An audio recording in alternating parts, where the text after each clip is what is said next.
Hello guys, আজকে আমার Darjeeling ভিজিটের second day. এখন বাজে কটা যে বাজে ঘড়িও নেই, যাই হোক এখন হয়তো 8টা সাড়ে 8টা মতো বাজে। তো জানলা খুলতেই ফার্স্ট যে সিনটা আমার চোখে পড়লো, আমি ভাবলাম why not share with you guys. So are you ready?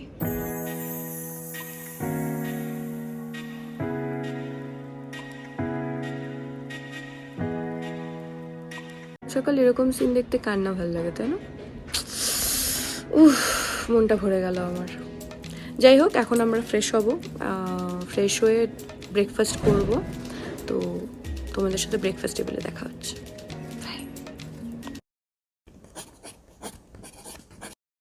চলো তোমাদের হোটেলের একটা ছোট্ট স্নিক পিক দিয়ে দিই। যে হোটেলে আমরা ছিলাম এটা হচ্ছে সেই হোটেলের সিটিং এরিয়া যেখানে আমরা একবারের জন্য সিট করিনি। ওকে, আইনো ভীষণ বাজে জোক ছিল, বাট জায়গাটা কিন্তু খুব বেশ পরিপাটি ছিল। তো হোটেল থেকে আমাদের বলে দেওয়া হয়েছিল যেহেতু সকালের ব্রেকফাস্টটা বুফে সিস্টেম ছিল, তো সেই জন্য আমাদের গ্রাউন্ড ফ্লোরে ওদের ওখানে যে সিটি মানে খাওয়া দাওয়ার জায়গাটা ছিল সেখানেই সকালের ব্রেকফাস্টটা আমাদেরকে করতে লাগতো। তো আমরা সেখানেই গিয়েছিলাম। তো ফার্স্টেই আমি এখানে জয়ের জন্য সার্ভ করে দিচ্ছিলাম, because I wanted to make him feel a little special, a little pampered, কারণ ইউজুয়ালি ও আমার জন্য সার্ভ বেশি করে rather than me. So yeah, তো এবার তোমাদের বলে রাখি আইটেমস কী কী ছিল। আইটেমস ছিল পরাঠা, ভীষণ অয়েলি ছিল, যেটা আমার মনে হয় যে সকাল সকাল এত অয়েলি না খাওয়াটাই ভালো। সাথে ছিল আলুর একটা তরকারি, যেটা আমার পার্সোনালি খুব একটা ভালো লাগেনি, বাট এটা বাস্তব যে বাইরে গেলে তোমরা বাড়ির মতো খাওয়া পাবে না, তো যেটা পাবে সেটা অ্যাডজাস্ট করে নিতে হয়, বাট পার্সোনাল প্রেফারেন্সেস থাকে মানুষের। তো পার্সোনালি আমার ভালো লাগেনি। আর এটা হচ্ছে পোহা, যেটা আমার ভীষণ ভালো লেগেছে, একদম লেস অয়েলে বানানো, আর টেস্টও বেশ ভালো ছিল অন্যান্য খাবারগুলোর তুলনায়, মানে পরাঠা বা আলুর তরকারিটার চাইতে এই পোহাটা আমার বেশ ভালো লেগেছে।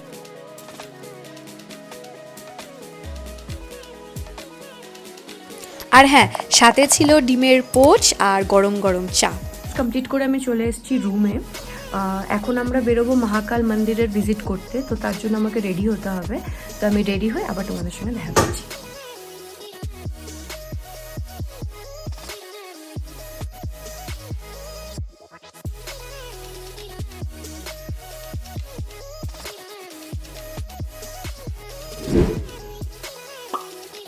ফাইনালি আমরা বেরিয়ে পড়েছি ডে 2 এর উদ্দেশ্যে। এখন আমরা যাচ্ছি মহাকাল মন্দির, রাইট?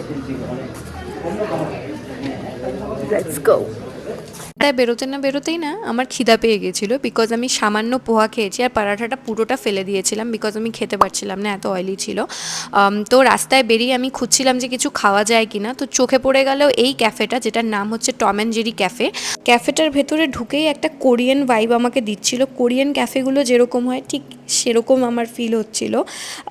ক্যাফেটা খুব ছোট কিন্তু ওয়েল ডেকোরেটেড। আর ক্যাফেটার ব্যাপারে একটা তোমাদের ছোট কথা বলে রাখি, ক্যাফেটাতে আলাদা আলাদা দেশ থেকে লোক আসে আর ওদের ওখানকার কারেন্সি এদেরকে দিয়ে যায়, আর তোমরা গেলে পরে দেখতে পাবে সেই কারেন্সিগুলো টেবিলের নিচে খুব সুন্দর করে রাখা। যাই হোক, ফার্স্টেই আমরা অর্ডার করেছিলাম 2টো ব্ল্যাক কফি, যেটার গন্ধ শুকেই আমি আমারটা জয়কে পাস করে দিলাম।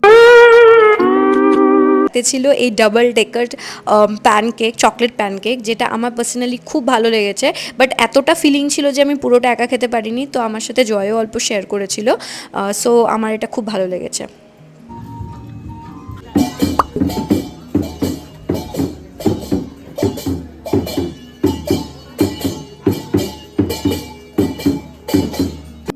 আর ম্যাল রোডে ঢুকতে না ঢুকতেই চোখে পড়লে এরকম কিছু, যেখানে কিছু ইয়াংস্টার্স এরকম এক কালারের ড্রেস পরে মাটিতে বসেছিল। আই ডোন্ট নো যে এটা কি, মেবি কোনো মিলিটারি ট্রেনিং বা হয়তো স্কুলের কিছুও হতে পারে, আমি ঠিক বুঝতে পারছিলাম না, সো কমেন্ট করাটাও ঠিক না। সো চলো এগোনো যাক। আচ্ছা, আমরা এখন মহাকাল মন্দিরের দিকে যাচ্ছি, মানে টম অ্যান্ড জেরি থেকে বেরিয়ে। তো চলো বেরোনো যাক।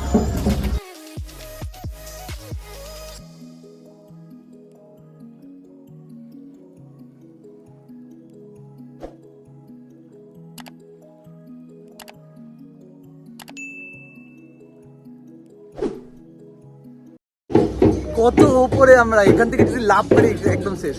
इस सज्जन को क्या तकलीफ है भाई?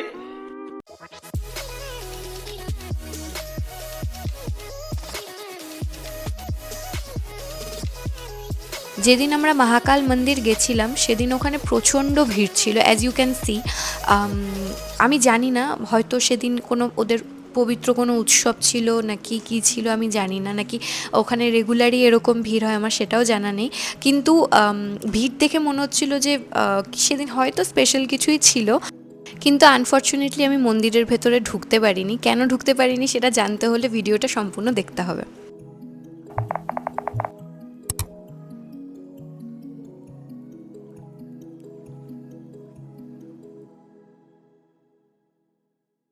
হ্যালো, আমি মহাকাল মন্দিরের ভিতরে যেতে পারিনি বিকজ হঠাৎ করে আমার খুব পেটে ব্যথা করছে, মেবি পিরিয়ডসের জন্য।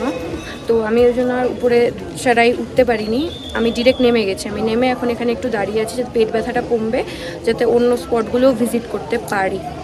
এক সেকেন্ড, আমি শো করছি রাস্তাটা কেমন। হ্যাঁ, এই যে রাস্তা নিচ থেকে এসে উপরে উঠলো, উপর থেকে উঠে এই রাস্তা আবার এখানে উপরে উঠে এই যে এই রাস্তাটা দেখলে বুঝতে পারবেন কেমন খারাপ। তারপরে আবার ওই রাস্তাটা আবার উপরে। যেহেতু আমার অলরেডি পিরিয়ড পেইন চালু হয়ে গেছে, তো আমি এই জন্য রিস্ক নিচ্ছি না, ওই জন্য আমি জাস্ট নিচে নেমে গেছি। এখন একটু রেস্ট নিয়ে অন্য জায়গাগুলো যেগুলো কাছে ভিজিট করা যায় এই মুহূর্তে সেগুলো ভিজিট করব। আচ্ছা, মহাকাল মন্দিরের প্রসাদ, হ্যাঁ চলো খাওয়া যায়। এটা করেই খাচ্ছি। মহাকাল মন্দির থেকে নেমে যখন আমি ওষুধের জন্য ম্যাল রোডে যাই সেই সময় ছোট্ট সোনাটার সাথে আমার দেখা হয়। জানি না কেন আমার কাছে এসে আমার গায়ের গন্ধ শুকছিল, এসে দাঁড়িয়েই ছিল। হ্যাঁ, আমার জানি না, আমার ওকে দেখে পোগোর কথা রিওর কথা খুব মনে পড়ছিল।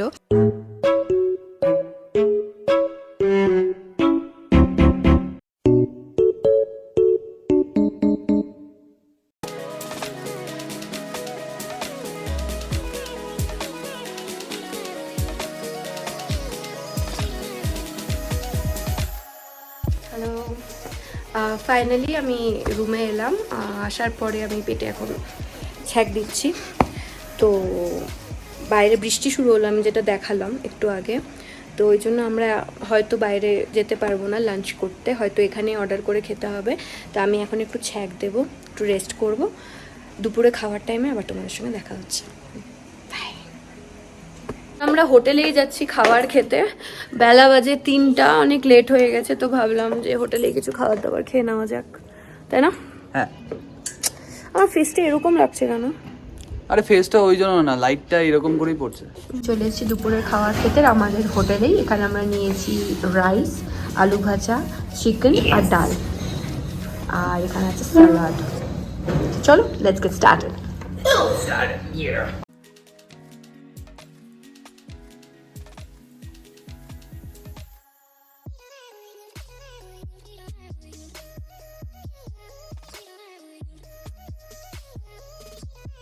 দুপুরের খাবার, আর এখানে চিকেন আছে। ওকে, এবার আমরা বেরোচ্ছি সেকেন্ড টাইমের জন্য। দুপুরবেলা খাওয়া দাওয়া করে রেস্ট করে আমরা এখন থার্ড টাইমের জন্য বেরোচ্ছি। তো এটা আমার ইভিনিং লুক।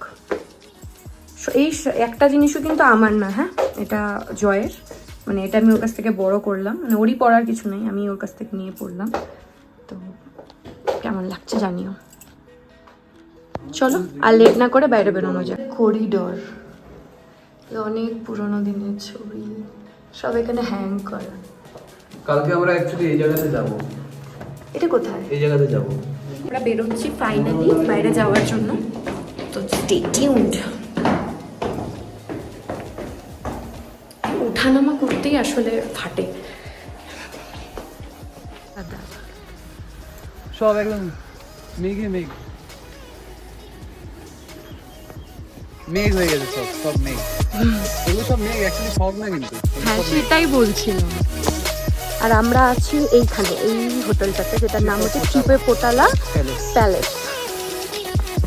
ওকে, এখন মল রোডের ওখানে যে গ্রেন হাউস আছে সেখানে একটা দোকান আমি দেখলাম যেখানে বাবল টি পাওয়া যায়, যেটা আমার অনেক দিন ধরে ইচ্ছা ছিল বন্ডি খাওয়ার, কিন্তু কিছুতেই না আর হয়ে আসতে কিছুতেই আর হয়ে উঠছিল না। তো ভাবলাম যে আজকে ওটাই খাওয়া যায়। তো হয়তো আমরা এখন ওখানে, এটা জার্মান শেপার্ড না? এটা জার্মান শেপার্ড। সিরিয়াসলি? এটা জার্মান শেপার্ড।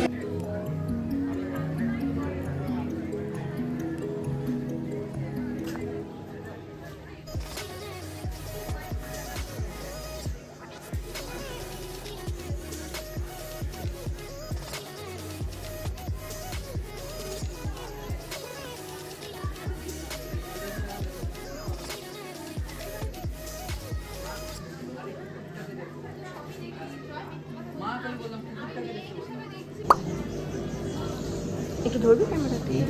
Thank you.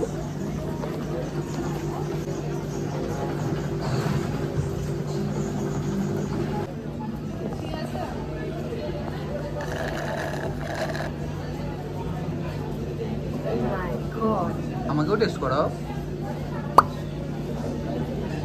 আমাকেও টেস্ট করাও।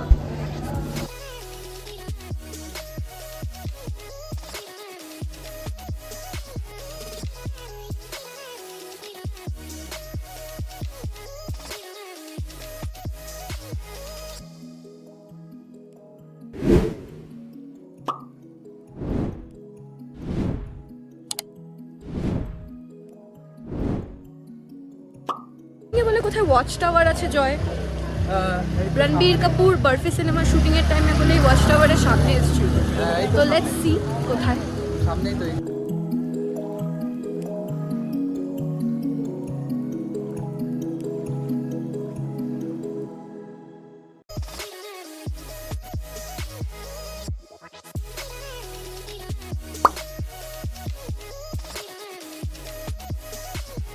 আচ্ছা এটা কোথায় যাচ্ছি আমরা?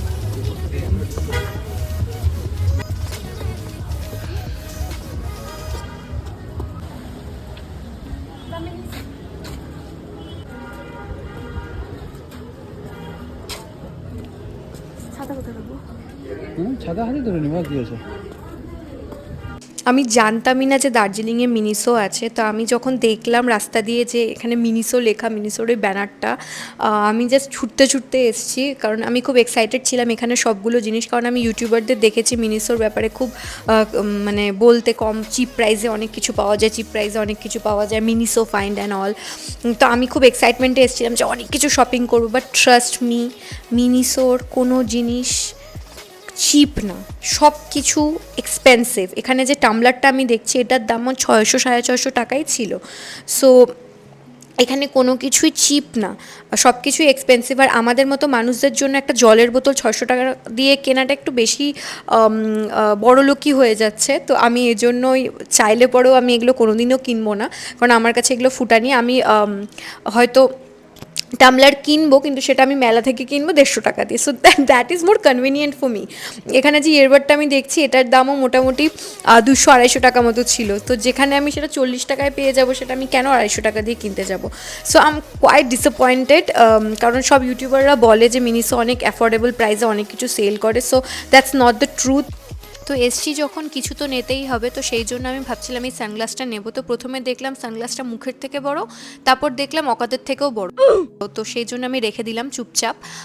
তারপরে আমি দেখছিলাম যে কী নেওয়া যায়। তো আমার একটা পারফিউম ভালো লেগেছিলো, কিন্তু ওটার দামও মোটামুটি 650-700 টাকা মতো ছিল। সো আমি কিছুই নেইনি। তারপরে এই টোট ব্যাগগুলো দেখছিলাম, তো এগুলো আমার নেওয়ার ইচ্ছা ছিল, কিন্তু ভাবলাম যে অনেক ব্যাগ হয়ে গেছে, আর ব্যাগ নেওয়ার দরকার নেই। তো সব থেকে চিপের মধ্যে যেটা পেয়েছি সেটা তোমাদেরকে আমি দেখাচ্ছি। মিনিসো থেকে আমি 5টা শীত মাস্ক নিলাম, আর সবগুলোর দাম 60 রুপিস অনলি। মিনিসো থেকে যখন আমি বেরোলাম তখন আমার অলরেডি গলা খুসখুস করা চালু হয়ে গিয়েছিল, কারণ দার্জিলিংয়ের আবহাওয়া, বৃষ্টি, কুয়াশা প্লাস ওই বাবল টি খেয়ে আমার একদম গলার 12টা বেজে গেছিলো। তো ভাবলাম একটু স্যুপ জাতীয় জিনিস খাই, তাই জন্য একটা ক্যাফে বলবো না কি বলবো আমি জানি না, রেস্টুরেন্টটার নাম নিয়ে আমি সত্যি খুব কনফিউজড। কোথাও ওয়াও মোমো লেখা, কোথাও ওয়াও কুলফি লেখা, কোথাও ওয়াও চিকেন লেখা। সো আমি সত্যি দোকানটার নাম নিয়ে ভীষণ কনফিউজড। যাই হোক, এখানে আমি থুপ্পা অর্ডার করেছিলাম, যেটা আমার পার্সোনালি ভালো লাগেনি, অ্যাজ ইউ ক্যান সি আমার এক্সপ্রেশন দেখে।